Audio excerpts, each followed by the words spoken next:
Assalamu alaikum dear students and a very good morning to all of you. Hope all of you are doing well. So kids, welcome to the class again. As you all know, my name is Nida Sahar and I am your science teacher.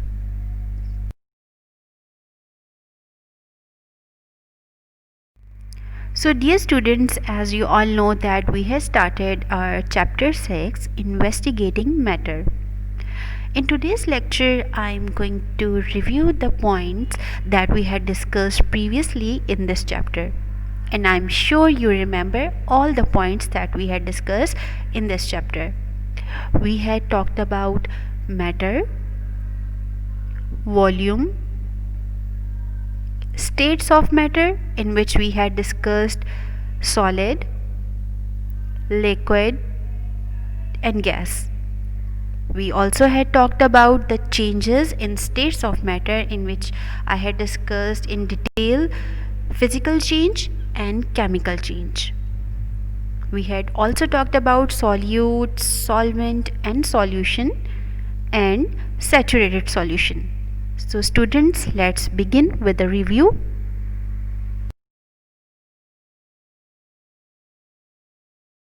So kids, here is the page from your book. This is page 58. We already had discussed this chapter, this page in detail. Okay, so what is matter? All things that take up space and have weight are called matter. Everything, anything that takes up space and it has some weight, it is a matter. People, animals, plants, water, table, chair, and all other things around us are matter. As you can see some pictures, like here there is a chair, scarf, balloons, book, water, milk bottle, toy, apple, bird. So these all are matter. These all things are matter because these all things occupies space and they all have weight. The amount of space each takes up is called its volume. The amount of space, for example, this chair is taking up some space. This space that is occupied by this chair, this is its volume. The volume that glass is taking, the space that a glass is taking, it is the volume of this glass, right? So the amount of space that anything takes up is called its volume. Okay, is air matter? Yes, air is matter because it has weight and it takes up space.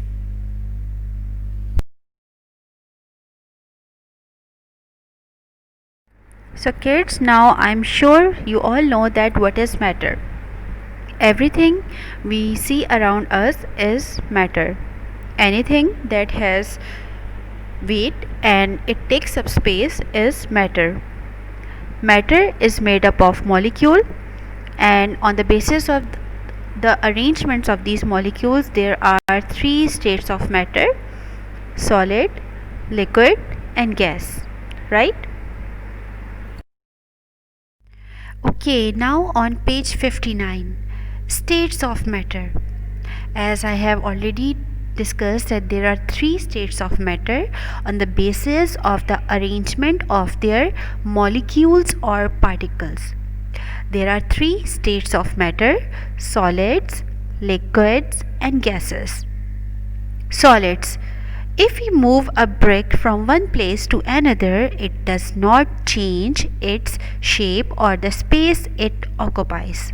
Thus, solids have definite shape and volume. Liquids. Milk in a jug takes the shape of the jug. We can pour this milk into the glass, it will take the shape of the glass. A liquid takes the shape of the container in which it is kept. Liquids can flow, they have no definite shape of their own, but they have a definite volume. Now gases easily change their shape and volume. If we blow air in a balloon, it takes the shape of the balloon. It takes up less space in the balloon than it did outside. Gases therefore cannot have a definite shape, they will occupy the entire space given to them.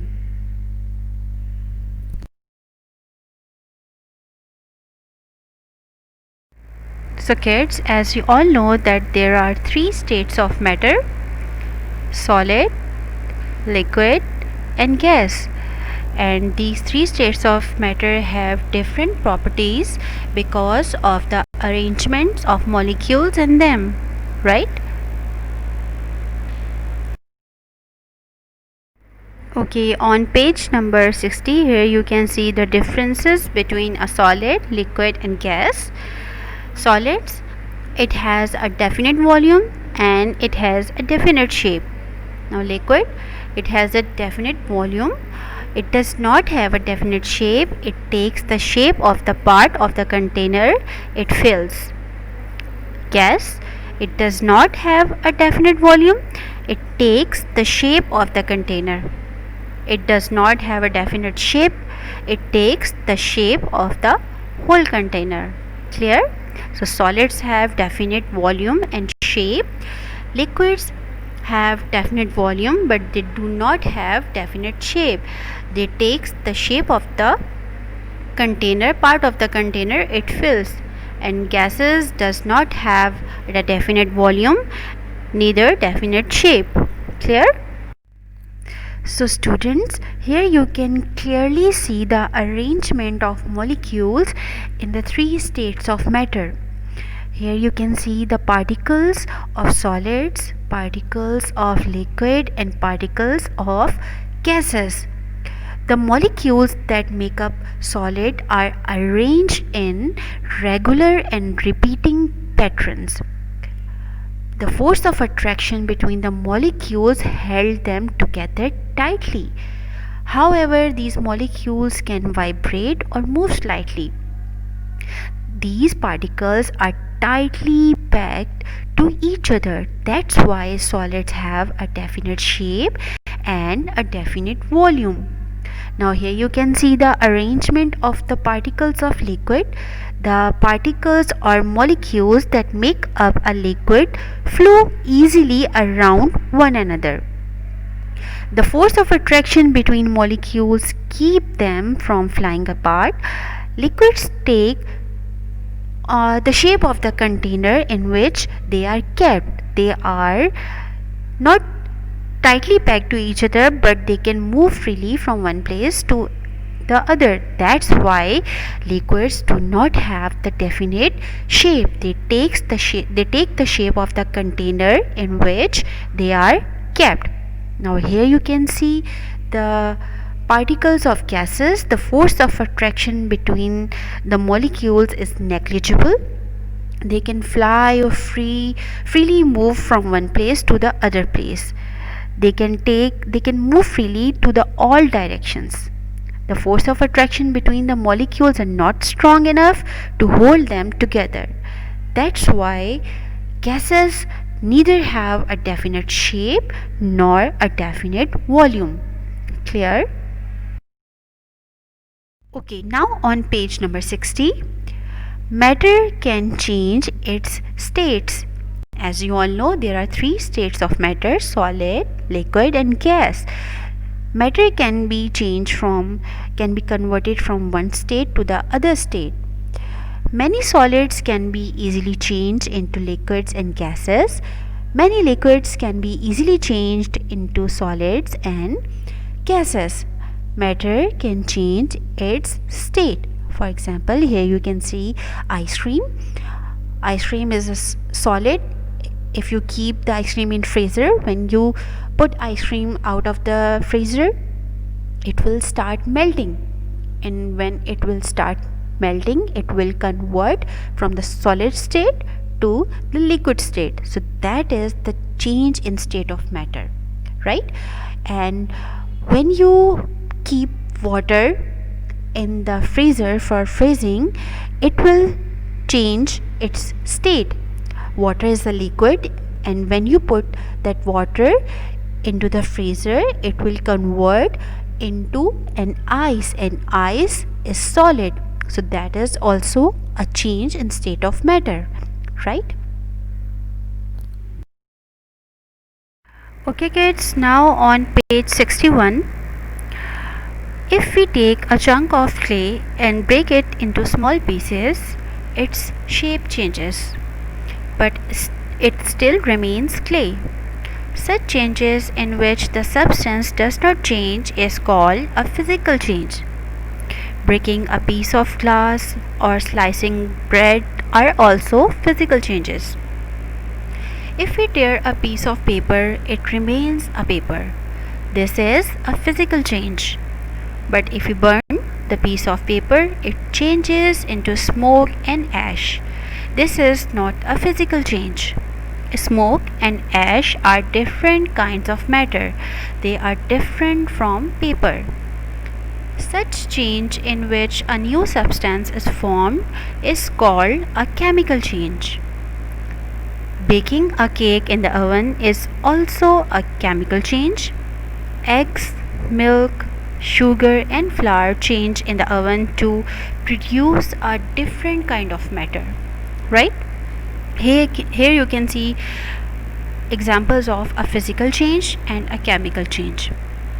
So this is ice. When it melts, it will convert into water, that is the liquid state of matter, and when we heat up the water, it will convert into gaseous form into water vapors. So this is the physical change. The properties of water will remain the same. Neither a new substance is forming, right? Now the second example is a chemical change. If we burn a piece of paper, it will turn into ash. A new substance is forming with different properties. So this is a chemical change. In physical change, substance remains same and does not lose its major properties. In chemical change, a new substance is formed with different properties than the old substance, right?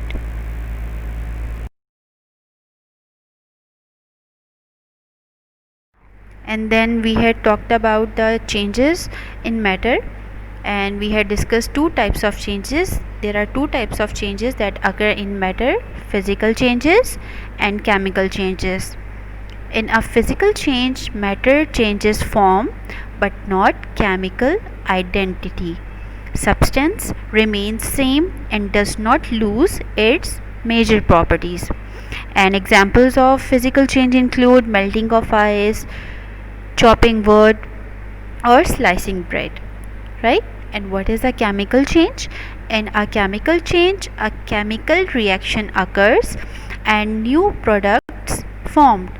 A new substance is formed with different properties than the old substance. And the examples of chemical change include burning of wood, rotting banana, fireworks, right?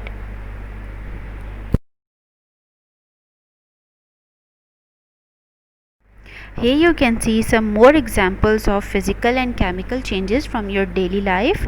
For example, physical change include breaking a plate, cutting paper, peeling a banana, slicing bread, melting popsicle, water freezing to ice. These all are physical changes. And here are the examples of chemical changes: burning of wood, a pear that is rotting, frying eggs, baking a cake, lighting a firecracker, rust forming on a nail. These are the examples of chemical changes. Okay, now on to see some definitions. Do you know what is melting? Melting is a process of changing solid into liquid.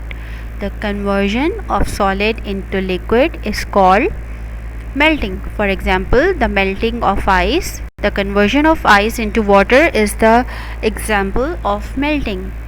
Now freezing. Freezing is a process of changing liquid into solid.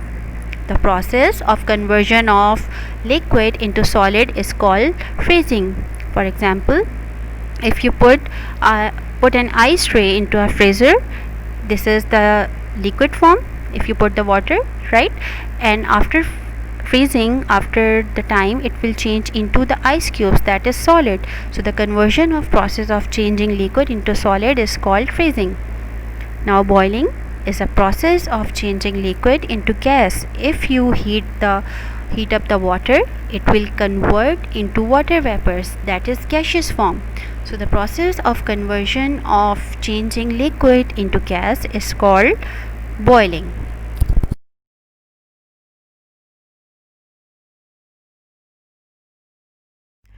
So kids, this is page 62. Solutions. What happens when we add a spoonful of sugar to water?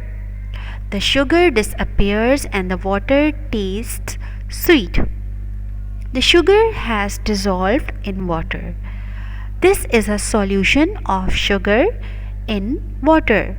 The sugar is the solute and the water is the solvent. Here you can see this is the solvent. Any substance, any liquid that dissolves any other substance in it is solvent, and any substance that is being dissolved in the solvent is called solute. A solvent is always in large quantity and a solute is always in small quantity. When we make solute and the solvent, a solution is formed. When sugar is dissolved in water, we get sugar solution. If we go on dissolving sugar in water, a time will come when no more sugar can be dissolved. Such a solution is called a saturated solution. What is a saturated solution? When a solution will stop dissolving more solute, that solution is called saturated solution, right? We cannot dissolve any more sugar in a saturated solution in the same way, right? So kids, I'm sure you remember the definitions of solute, solvent and solution. What is solute? The solid that dissolves in a liquid is called the solute. The liquid in which the solute dissolves is called the solvent. And the liquid that we get when a solute dissolves in a solvent is called a solution. Solute plus solvent, when we combine them, they will form a solution. Here you can see sugar is a solute and milk is a solvent, because milk is dissolving that sugar, and after mixing them we will get a solution, that is sweet milk. Then salt is a solute and water is a solvent. When we mix them both, we will get a solution of salty water, right? So kids, here you can see more examples of solute, solvent and solution. So the first one, here you can see this is water. What is this? Is it a solvent or a solute? Water is always a solvent because other substance will dissolve in it, right? So this is solvent. And lemonade mix, this is a solute because it will dissolve in water, right? And after mixing of these two, a lemonade will be formed, and this is a solution. Clear? Now this is iced tea. What is it? Is it a solvent or is it a solute? This is solvent. Here is a sugar. This is a solid substance which will dissolve in the liquid. When we dissolve sugar in iced tea, it will form a sweet tea, that is a solution, right? Now milk, this is a solvent. Chocolate sauce, this is a solute because we will add it in small quantity, right? Solvent is always in large quantity and solute is always in small quantity. When we add both of these, it will form a chocolate milk, that is a solution, right?